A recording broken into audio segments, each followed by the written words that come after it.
mana? Tak tenang sangat tu. Assalamualaikum.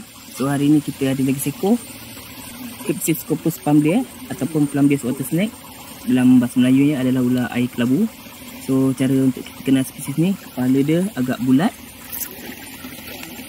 Kemudian dia ada bintik-bintik hitam atas badan. Mostly spesies ni dia bukan warna kelabu lah macam warna dia, tapi dia berwarna kehijau-hijauan. Bawah perut dia agak cerah ataupun creamy. Okey, untuk diet spesies ni dia makan ikan, dia makan udang, dia makan juga anak-anak belut. Cuma yang saya jumpa ni agak menarik sebab mostly dia akan duduk dekat area-area bendang ataupun parit yang air slow. Tapi ni kita jumpa dekat kawasan latar. So agak menarik lah. Lagi satu, ini adalah saiz dewasa bagi spesies ni. Kita boleh tengok. Itu adalah saiz dewasa dia. Maknanya ini bukan spesies ular yang besar. Dan sekarang ni kita akan lepaskan dia masuk dalam air balik. Bye. Tak main, tak nak.